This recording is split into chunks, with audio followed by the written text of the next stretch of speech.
আসসালামু আলাইকুম এভরিওয়ান। অযোগ্য ভালোবাসা গল্পের 2 নম্বর পর্ব। তো চলো বেশি কথা না বলে গল্প শুরু করা যাক।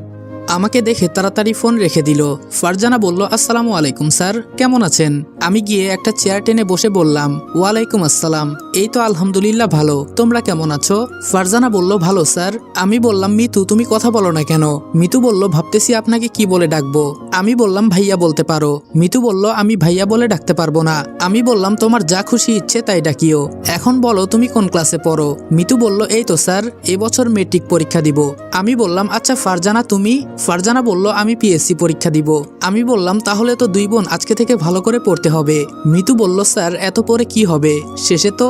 আমি বললাম, এই চুপ করো, যত সব ফালতু চিন্তা মাথায় রাখো, এইসব বাদ দিয়ে বই বের করো। মিতু বলল, আচ্ছা। আমি ফারজানা আর মিতুকে পড়িয়ে বুঝতে পারলাম তেমন ভালো ছাত্রী না। বুঝেনি তো, বড়লোকের মেয়ে, টাকার কোনো অভাব নেই, মাস্টার একটার বদলে 5টা রেখে দিবে। আমি বাসায় এসে রাতে ডিনার করে ঘুমিয়ে গেলাম। সকালে রেডি হয়ে দোকানে চলে গেলাম। আমার মতো আরো একটা ছেলে দোকানে কাজ করে। প্রথম দিন তেমন একটা কাজ করায়নি, তবে বুঝতে পারলাম মালিক খুব ভালো মানুষ। আর আমার সাথে যে ছেলেটা কাজ করে তার নাম ফাহিম। আমার মতোই গ্রাম অঞ্চল থেকে এসেছে। রাতে কাজ শেষ করে যখন বাসায় যাব, ফাহিম বলল, তোমার বাসা কোথায়? আমি বললাম, এই তো সামনে। তোমার? ফাহিম বলল, তোমার বিপরীত দিকে। আমি বললাম, ও আচ্ছা, তুমি কি একা থাকো নাকি?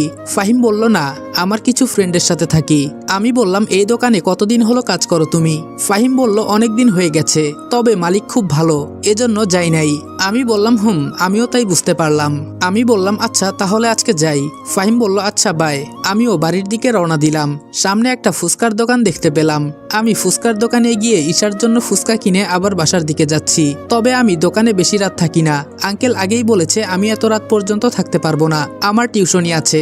সর্বোচ্চ 8টা পর্যন্ত দোকানে থাকি, পরে মিতুদের টিউশনি পড়াই। বাসায় এসে মিলিকে ফুচকা দিয়ে মিতুদের বাড়িতে চলে গেলাম। এভাবে চলে গেল 1 সপ্তাহ। আজকে শুক্রবার, তাই সকালে একটু ঘুমিয়ে 9টার দিকে উঠলাম। ফ্রেশ হয়ে নাস্তা করলাম। নাস্তা শেষে সোফায় বসে আছি। ঈশা বলল, ভাইয়া কি করিস? আমি বললাম, এই তোরে বোন, বসে আছি। কেন, কিছু বলবি? ঈশা বলল, ভাইয়া। আমি বললাম, আচ্ছা বল, কি বলবি?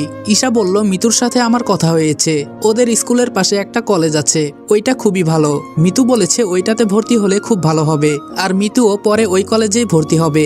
আমি বললাম, আচ্ছা তুই যেখানে ভালো মনে করিস সেখানেই যা। কোন দিন ভর্তি হবি? ঈশা বলল, আমি বলছিলাম কি কালকে ভর্তি হতে, কিন্তু।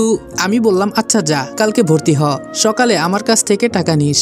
ঈশা বলল, কিন্তু ভাইয়া তুই তো এখনো মাসের বেতন পাস নাই। আমি বললাম, এসব চিন্তা তোর করতে হবে না, তুই শুধু ভালো করে পড়। ঈশা বলল, আচ্ছা ভাইয়া। আম্মু বলল, তোর বুঝি খুব কষ্ট হচ্ছে রে বাবা, আজকে তোর বাবা থাকলে হয়তো এমন হতো না। আমি বললাম, আরে আম্মু এসব কথা বাদ দাও তো। আম্মু বলল, আচ্ছা আমি বাসনগুলো রেখে আসি। এই বলে আম্মু রান্নাঘরের দিকে চলে গেল। আমি বসে বসে ভাবছি, যা টাকা ছিল সব টাকা খরচ হয়ে গেছে, এখন টাকা কোথায় পাবো? ফাহিমকে ফোন দিলাম। ফাহিম বলল, বন্ধু বল। আমি বললাম, আমার ফোনটা বিক্রি করে দিতে পারবি? ফাহিম বলল, কেন, তুই ফোন বিক্রি করে কি করবি? আমি বললাম, আমার মাসের বেতন এখনো অনেক দেরি আছে, এইদিকে আমার ছোট বোন কলেজে ভর্তি হবে, তাই কিছু টাকার দরকার ছিল। ফাহিম বলল, আমি আজকে একটু ঘুরতে যাইতেছি, তোর বিকাশ নাম্বার বল, বিকালে আমি টাকা পাঠিয়ে দিব। আমি বললাম, না রে, লাগবে না, আমি টাকা জোগাড় করে ফেলবো। ফাহিম বলল, যা বলছি তাই কর। আমি বললাম, অনেক অনেক ধন্যবাদ বন্ধু, বেতন পেয়ে আগে তোর টাকা দিয়ে দিব। ফাহিম বলল, আচ্ছা তা দিস, এখন নাম্বারটা দিয়ে দে মেসেঞ্জারে। আমি বললাম, দিতেছি। ফাহিমকে নম্বর দিলাম। বসে বসে চিন্তা করছি, আসলেই ফাহিম সাহায্য করে ভালোই করেছে, নইলে ফোনটা বিক্রি করে দিতে হতো। আমাকে এর পাশাপাশি আরো কিছু করতে হবে। রাতে আঙ্কেলের বাসায় চলে গেলাম। আঙ্কেল বলল, আজকে তাহলে বন্ধ দাও নাই? আমি বললাম, না আঙ্কেল, ওদের সামনে গুরুত্বপূর্ণ পরীক্ষা, তাই ওরা যত পড়বে তত ভালো হবে। আমি আর কোনো কথা না বলে ওদের রুমে গিয়ে দেখি 2 বোন মিলে লুডো খেলছে। এইটা দেখে আজকে আমার মাথা গরম হয়ে গেল। এমনি কিছু পড়া পারে না, আবার লুডো খেলে। আজকে পড়লে পড়াবো, না পড়লে আমি নিজেই চলে যাব। আমি গিয়ে 2 বোনকে কঠিন 2টা অঙ্ক দিলাম। মিতু বলল, স্যার এইটা পারবো না, একটু বুঝিয়ে দেন। ফারজানা বলল, আমিও পারবো না ভাইয়া। আমি বললাম, কেন পারবে না, সারাদিন কি করো? কথাটা একটু ধমকের সুরে বললাম। ফারজানা বলল, ভাইয়া এভাবে কেন বলছেন? আমি বললাম, তো কিভাবে বলবো, সারাদিন তো লুডো ভালোই খেলতে পারো, পড়তে বললে বলো পারি না। মিতু একটু কান্নার সুরে বলল, স্যার এমন আর হবে না। আমি বললাম, কি হবে না এমন? প্রতিদিন আমাকে সে একই কথা বলো, সামনে সামনে যে এত বড় একটা পরীক্ষা তার কোনো চিন্তা আছে? সারাদিন শুধু ফোন নিয়ে বসে থাকো। আর আমাকে দেখলে পড়ার কথা মনে হয়। এত কষ্ট করে তোমাদের মা বাবা যে পড়ায় এই চিন্তা করো তোমরা? কি চায় না চায় তোমাদের কাছে তারা? এই চিন্তা আছে তোমাদের? তারা চায় শুধু ভালো করে পড়াশোনা করে বড় একটা চাকরি করো, এইটাই চাও তোমাদের কাছে। তোমাদের মতো মেয়েরা কি করে জানবে এত কষ্ট করে যে বাবা মা পড়ায় সেই চিন্তা করে না, প্রেম ভালোবাসা করে পালিয়ে যায়।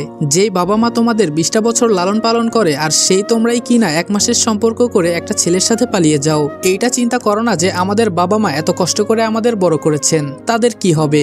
1 মাসের ভালোবাসা পেয়ে চলে গেলা 20 বছরের ভালোবাসা ফেলে। এসব না হয় বাদ দিলাম, এই যে আমি যখনই এসে দেখি 2 বোন মিলে লুডো খেলো, আজকে যদি ফেল করো তাহলে তোমাদের মা বাবা কি বলবে জানো?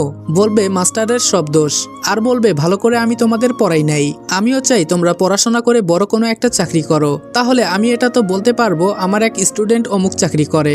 যদি আজকে থেকে ভালো করে পড়াশোনা করো তাহলে পড়বে, না হলে আমি আর তোমাদের পড়াবো না, অন্য কোনো মাস্টার দিয়ে যাব। আর এভাবে কেঁদে কোনো লাভ নাই। এখন বলো পড়বা নাকি পড়বা না? ফারজানা চোখের পানি মুছে বলল, স্যার আজকে থেকে কথা দিলাম আর কোনোদিন পড়ার মাঝে অবহেলা করব না। মিতু বলল, স্যার আমিও আজকে থেকে ভালো করে পড়াশোনা করব। আমি বললাম, আমার কথায় রাগ করলে মাফ করে দিও, আমি এভাবে তোমাদের বলতে চাইনি। কি করব বলো? তোমরা যা শুরু করেছিলে এভাবে চলতে থাকলে তোমরা ফেল করতে।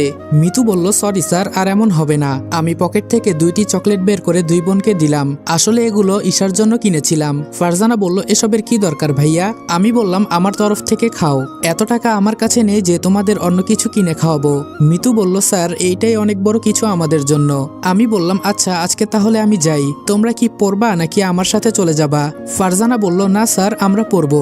আমি বললাম, আচ্ছা মনোযোগ দিয়ে পড়ো, একটা কথা মনে রাখবা, তুমি যে জিনিসের পেছনে সময় দিবা দেখবা আস্তে আস্তে সেই জিনিসে তুমি সফল হয়ে যাবা, সেই কাজটা যতই কঠিন হোক না কেন।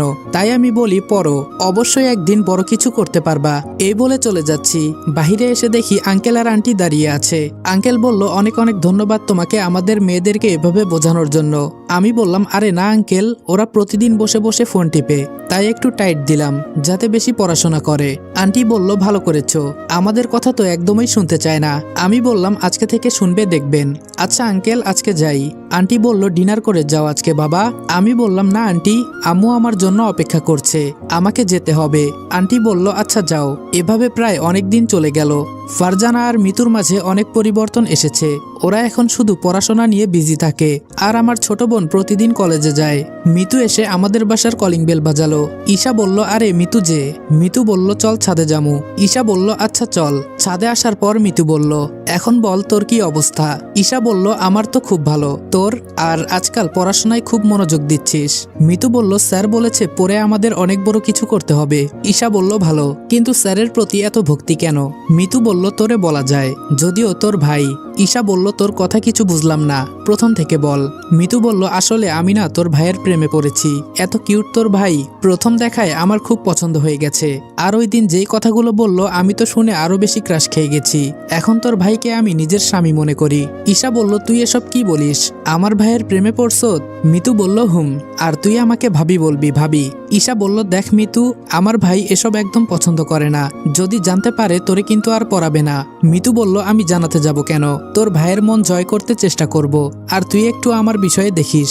ঈশা বলল, আমি পারবো না, ভাইয়াকে এমনি আমি অনেক ভয় পাই। মিতু বলল, আমি না তোর ভাবি? ঈশা বলল, দেখ মাথা খারাপ করবি না, ভাইয়া এমনি অনেক টেনশনে থাকে। মিতু বলল, তুই না আমার বেস্টু, আমাকে সাহায্য করবি না? ঈশা বলল, আচ্ছা আমি দেখবনি। মিতু বলল, আচ্ছা শোন, আগামীকাল আমাদের স্কুলে মন্ত্রী আসবে, তুই কিন্তু আমাদের সাথে যাবি। ঈশা বলল, কে কে যাবে? মিতু বলল, আমি, ফারজানা, তুই, বাবা আর তোর ভাই। ঈশা বলল, ভাইয়াকে বলছস? মিতু বলল, না রাতে বলবো। ঈশা বলল, আচ্ছা বলে দেখিস। আমি দোকান থেকে এসে রাতে পড়াতে চলে গেলাম। আমি বললাম, তোমাদের সব পড়া হয়েছে? মিতু বলল, জি স্যার। আমি বললাম, তাহলে আজকে নতুন পড়া পড়াই। ফারজানা বলল, স্যার আপনার সাথে আমাদের কিছু কথা ছিল। আমি বললাম, হুম বলো, কি বলবা? মিতু বলল, আগামীকাল আমাদের স্কুলে মন্ত্রী আসবে, আপনাকে কিন্তু আমাদের সাথে যেতে হবে। আমি মনে মনে বললাম, জীবনে কোনো মেয়ে দেখে এত ভালো লাগে নাই, টিভিতে একবার দেখেই মন্ত্রীর উপর ক্রাশ খেয়ে গেছি, আর বাস্তবে না জানি কি হয়, আমার সাথেই কেন এমন হয়, তাও আবার একটা মন্ত্রীর উপর। সাধারণ কোনো মেয়ের উপর ক্রাশ খাইতাম, তাহলে হয়তো আমার ভালোবাসা সফল হইতো। ফারজানা বলল, কি চিন্তা করেন স্যার? আঙ্কেল বলল, তোদের স্যার যাবে, তোদেরকে বলতে হবে না। আমি বললাম আরে আঙ্কেল আপনি যে। আঙ্কেল বলল আমিও এই কথাই বলতে আসছিলাম। আমি বললাম কিন্তু আঙ্কেল আমাকে যে দোকানে যেতে হবে। আঙ্কেল বলল একদিন না গেলে কিছুই হবে না, আমি বলবো নে। আমি বললাম আচ্ছা আঙ্কেল। মিলিদের কিছুক্ষণ পরিয়ে চলে গেলাম। সকালে রেডি হয়ে সবার সাথে রওনা দিলাম। স্কুলে গিয়ে দেখি খুব সুন্দর করে সবকিছু সাজানো হয়েছে। বুঝেনি তো, মন্ত্রী আসবে বলে কথা। মিতু বলল জানু আমার সাথে আসো। আমি বললাম কি বললা? মিতু বলল স্যার বলছি। আমি বললাম ওহ তাই বলো। ঈশা আস্তে করে বলল এই কি বলিস এসব? মিতু বলল আমার স্বামীকে আমি যা পারি বলবো, তোর কি? ঈশা বলল তোর বাবা আছে সামনে, ভয় হয় না তোর? মিতু বলল ভয় পেলে ভালোবাসা হয় না। ঈশা বলল বোন তুই চুপ কর। আমি বললাম কি ফুসফুস করিস তোরা? ঈশা বলল কিছু না ভাইয়া, আমাদের সবার সামনে নিয়ে আঙ্কেল বসালো। আসলে আঙ্কেল এই স্কুলেরই শিক্ষক। আঙ্কেল বলল আমি গিয়ে ওই পাশে বসি স্যারদের সাথে, তোমরা এখানে থাকো। আমি বললাম আচ্ছা আঙ্কেল যান। আমার দুই পাশে মিতু আর ফারজানা বসে আছে, আর মিতুর সাথে ঈশা। আমি বললাম কি মিতু, তোমাদের মন্ত্রীর তো এখনো কোনো খবর নাই। আচ্ছা ওনার নাম কি? মিতু বলল ওনার নাম তিশা। ওই তো উনি এসে গেছে। অনেকগুলো গাড়ি এসেছে, বুঝতে পারলাম সবগুলো মন্ত্রীর বডিগার্ড হিসেবে এসেছে। সবাই ফুল দিয়ে বরণ করছে, যার কারণে মন্ত্রীর চেহারা দেখা যাচ্ছে না। মন্ত্রী যখন মঞ্চে উঠলো দেখে তো আমি অবাক, নতুন করে ক্রাশ খাইলাম। এত সুন্দর মানুষ কিভাবে হয়? আমার চোখগুলো মনে হচ্ছে জ্বলে যাচ্ছে। বুঝলাম না এটা কেন হচ্ছে। আমি তাও মন্ত্রীর দিকে এক দৃষ্টিতে তাকিয়ে আছি। হঠাৎ মনে পড়লো আমার পাশে তো আমার বোন আর ছাত্র আছে, তাই তাড়াতাড়ি মাথাটা নিচে দিলাম। আমার শুধু এখন তিশাকে দেখতে ইচ্ছা করছে। দেখেছেন মন্ত্রীর নাম ধরেও বলে ফেলেছি। কি করব বলেন, এত সুন্দর দেখতে। কখন যে কি বলছি বলতেই পারি না। কি করা যায়? মন্ত্রীর দিকে যদি এভাবে তাকিয়ে থাকি তাহলে শুধু দেখতেই থাকবো, পরে আমার কোনো হুঁশ থাকবে না। পরে বোন আর মিতুরা বলবে ক্রাশ খেয়েছি। এই তো মনে পড়েছে, লাইভ দেখবো এখান থেকে, তাহলেই তো হয়। ফোনটা অন করে লাইভ দেখতে লাগলাম। আপনারা অবাক হচ্ছেন তাই তো, মন্ত্রীকে সামনে রেখে লাইভ দেখছি কেন? আসলে তিশা অনেক সুন্দর, আর বাস্তবে যদি তাকিয়ে থাকি তাহলে সহ্য করতে পারবো না। ইস ফোনেই কি সুন্দর লাগছে, মনে হচ্ছে যেন এই পরি শুধু আমার জন্যই তৈরি হয়েছে। সবাই ভাষণ দিচ্ছে, কিন্তু কে কি বলছে সেই দিকে আমার খেয়াল নেই। আমি শুধু তিশার দিকে তাকিয়ে আছি। ইস কোনোভাবে যদি একটা সুযোগ পাইতাম তাহলে ওকে বিয়ে করে ফেলতাম, কিন্তু তিনি তো আবার মন্ত্রী, তার কাছেই যেতে পারবো না কোনোদিন। আর বিয়ে তো বিলাসিতা। মিতু বলল স্যার আপনি সামনে দেখুন, আর আপনি এখানে বসে থেকে এখানের এই অনুষ্ঠানের লাইভ দেখছেন কেন বুঝতে পারছি না। ফারজানা বলল আমার মনে হয় স্যারের মাথায় সমস্যা হয়েছে। আমি বললাম এই তোমরা চুপ করে অনুষ্ঠান দেখো, বেশি কথা বলিও না। ঈশা বলল ভাইয়া সামনে বসে ফোনের দিকে তাকিয়ে আসত, সবাই কি বলবে? আমি বললাম তোদের কথা শেষ হলে চুপ করে বসে থাক, আর আমাকে তোর শিক্ষা দিতে হবে না। এই বলতেই ওরা চুপ হয়ে গেল। সবার শেষে তিশা ভাষণ দিচ্ছে। ওয়াও, ওর কণ্ঠটা তো সেই সুন্দর। ধুর আমি এসব কি চিন্তা করছি। আমি কই আর ও কই। আমি বামন হয়ে চাঁদ হাতে ধরতে যাচ্ছি, তা তো কোনোদিন হবে না। থাক, প্রথম ভালোবাসা, হয়তো দূর থেকেই ভালোবেসে যাব। এজন্যই মানুষ বলে প্রেমে পড়লে মানুষ কত কিছুই না করে। তিশা অল্প কিছু কথা বলে নিচে এসে বসলো, আর এখন সাংস্কৃতিক অনুষ্ঠান শুরু হচ্ছে। দেখতে দেখতে অনুষ্ঠান শেষ হয়ে গেল। তিশার সাথে অনেকেই দৌড়ে গিয়ে পিক তুলতে চেয়েছে, কিন্তু ওর বডিগার্ড আটকে ফেলেছে সবাইকে। আমার এটা দেখে খুব ভালো লাগলো। ও একটা মেয়ে মন্ত্রী, নইলে ছেলেরা কি না কি করে ফেলতো শুধু পিক তুলে। মন্ত্রী চলে গেল গাড়ি দিয়ে। আমিও যেই সিট থেকে উঠবো তখনই ফারজানা বলল ভাইয়া দাঁড়াও, সবাই আগে যাক, নইলে ঝামেলা হয়ে যাবে। আমি বললাম হুম ঠিক বলেছ। সবাই যাওয়ার পরে আমরাও যাওয়ার জন্য উঠলাম। পেছন থেকে ফাহিম বলল রনি, আরে এই রনি দাঁড়া। আমি বললাম আরে ফাহিম যে, তুইও এখানে আসছত? ফাহিম বলল হুম, কিন্তু তুই এখানে আইছত আমাকে বলবি না? মিতু বলল ভাইয়া উনি কে? আমি বললাম আমার ফ্রেন্ড। ঈশা তুই মিতুদের সাথে চলে যা, আমি একটু পর আসতেছি। ফারজানা বলল কেন ভাইয়া কি করবেন? আমি বললাম এই তো ওর সাথে একটু কথা বলে আইতেছি। মিতু বলল চল সবাই। ফাহিম বলল ওদের তো চিনলাম না। আমি বললাম একজন আমার বোন আর বাকি দুইজন আমার ছাত্রী। ফাহিম বলল ও আচ্ছা তাই বল, আমি তো মনে করেছিলাম তুই জিএফ নিয়ে আইছত। আমি বললাম ধুর কি যে বলিস না, আমার আবার গার্লফ্রেন্ড, যেই না চেহারা কুত্তা দেয় না পাহারা। ফাহিম একটু হেসে বলল মামা কি যে বলিস না তুই, আর তুই কিন্তু অনেক কিউট। আমি বললাম হুম বল, আরো বেশি করে বল। যদি এই কথাটা একটা মেয়ে বলতো তাহলে বিশ্বাস করতে পারতাম। ফাহিম বলল দেখিস তোর প্রেমে অনেকেই পড়বে। আমি বললাম সেটা আমি মরে যাওয়ার পর। আচ্ছা তুই এখানে কেন এসেছস? ফাহিম বলল তোর কাছে বলা যায়, তবে তুই কাউকে বলবি না কিন্তু। আমি বললাম তুই ছাড়া এখনো আমি কারোর সাথে পরিচিত হতে পারিনি, আর যে কয়টার সাথে পরিচিত হয়েছি সব কয়টা গাঞ্জাপট্টি। ফাহিম বলল আসলে আমি না এই স্কুলের একটা মেয়েকে পছন্দ করি, কিন্তু বলতে পারি না। আমি বললাম ভয়ে বলিস না তাই তো? ফাহিম বলল হুম খুব ভয় করে। আমি বললাম মেয়েটার সাথে মনে হয় আজকে বইছিলি? ফাহিম বলল না রে, এক সিট পেছনে বসেছি। আমি বললাম টেনশন করিস না, আমার ছাত্রীকে দিয়ে প্রপোজাল করাবো। ফাহিম বলল অনেক অনেক ধন্যবাদ। আমি বললাম আরে ভুল বলে ফেলেছি। ফাহিম বলল কি ভুল বলেছিস? আমি বললাম আমার ছাত্রীদের কাছে আমি এসব বলতে পারবো না, তুই এক কাজ কর, তুই নিজেই প্রপোজ করে দে। ফাহিম বলল আরে আমি যদি নিজেই প্রপোজ করতে পারতাম তাহলে কি তোরে আর বলতাম? আমি বললাম ভয় পেলে প্রেম ভালোবাসা করার দরকার নাই, তাহলে বাদ দে। ফাহিম বলল না না বন্ধু, আমি প্রপোজ করব। আমি বললাম আচ্ছা ভালো একটা দিন দেখে দুইজনে ছুটি নিয়ে এই কাজটা করব। ফাহিম বলল ঠিক বলেছস। আমি বললাম আচ্ছা আমাদের বাসায় চল। ফাহিম বলল না রে বন্ধু, আরেকদিন। আমি বললাম আগামীকাল আমার এইচএসসি এর রেজাল্ট দিবে, দোয়া করিস বন্ধু। ফাহিম বলল অবশ্যই, তুই ভালো রেজাল্ট করবি দেখিস। আমি বললাম তুই পড়াশোনা করিস না? ফাহিম বলল আমি এবার এইচএসসি পরীক্ষা দিব। আমি বললাম তাহলে মনোযোগ দিয়ে পড়িস না কেন? ফাহিম বলল যা পড়ি তাতেই চলবে। আমি বললাম চললেই ভালো। ফাহিম বলল আচ্ছা বন্ধু যাই। আমি বললাম যা। আমি বাড়ির দিকে রওনা হলাম। অপরদিকে তিশা বলল মারিয়া, এই মারিয়া। মারিয়া হলো তিশার পার্সোনাল সেক্রেটারি। মারিয়া বলল জি ম্যাম বলেন। তিশা বলল আমার জন্য যে একটা গোয়েন্দা বের করতে বলেছিলাম তার কি কোনো খোঁজ পেলে? আসলে তিশার অনেক শত্রু, তাই সে গোপনে সবার খোঁজ খবর রাখার জন্য গোয়েন্দা নিয়োগ করবে।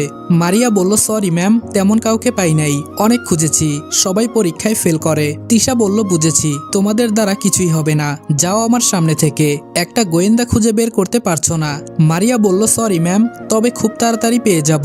তিশা বলল তাড়াতাড়ি খুঁজে বের করো, এমনি আমার শত্রু অনেক বেড়ে যাচ্ছে। মারিয়া বের হতেই তিশা বসে বসে চিন্তা করছে কি করা যায়। জরুরি আমার একটা গোয়েন্দা লাগবে। আজকে যে অনুষ্ঠানে গিয়েছিলাম ওইখানে একটা ছেলে ছিল যে সবসময় ফোন টিপতেছিল, কিন্তু আমার দিকে ভুলেও একটুও তাকায় নাই। এই বিষয়টা আমার হালকা নজরে পড়েছে। যে আমাকে দেখার জন্য মানুষ লাইন ধরে দাঁড়িয়ে থাকে, কিন্তু ওই ছেলেটা আমার দিকে তাকায় নাই। এটা কোন কারণে বুঝতে পারতেছি না। এক কাজ করলে কেমন হয়, ওকেই না হয় গোয়েন্দা দিয়ে দেখি। ছেলেটাকে কেমন জানি রহস্যময় লাগছে। তিশা তাড়াতাড়ি করে মারিয়াকে ডাক দেয়। মারিয়া দৌড়ে এসে বলে জি ম্যাম, কি হয়েছে? তিশা বলল আমরা আজকে যে অনুষ্ঠানে গিয়েছিলাম সেখানে আমাদের সামনে একটা ছেলে বসেছিল। মারিয়া বলল অনেক ছেলে বসেছিল ম্যাম, আপনি কার কথা বলছেন? তিশা বলল ওই যে একটা ছেলে বসে বসে ফোন টিপতেছিল না। মারিয়া বলল জি ম্যাম, এই কথাটা আপনাকে আমি বলতে চেয়েছিলাম। ওর এত বড় সাহস কিভাবে হয় যে আপনার সামনে বসে আপনার দিকে ছেলেটা একবারও তাকায় নাই, শুধু ফোন টিপে গেছে। আমি এই বিষয়টা খেয়াল করেছি, আপনাকে আমি বলতে চেয়েছিলাম, কিন্তু আমি মনে করেছি এই ছোট বিষয়ে আপনি নাক গলাবেন না, তাই বলি নাই। কিন্তু হঠাৎ তিশা বলল ওই ছেলেকে খুঁজে বের করো। মারিয়া বলল কেন ম্যাম? তিশা বলল এত কথা বলতে বলেছি, তোমাকে যা করতে বলেছি তাই করো। মারিয়া বলল জি ম্যাম, কালকের ভেতরেই খুঁজে বের করব। তিশা বলল যত তাড়াতাড়ি সম্ভব। মারিয়া বলল জি ম্যাম। আম্মুর ডাকে ঘুম থেকে উঠলাম। আম্মু বলল কিরে রনি, সেই অনুষ্ঠান থেকে এসেই কোনো খাবার খেলি না? আমি বললাম আম্মু খিদে নাই। আম্মু বলল টেবিলে ভাত দেওয়া আছে, আই বলছি। আমি বললাম আচ্ছা আম্মু যাও, আমি আসছি।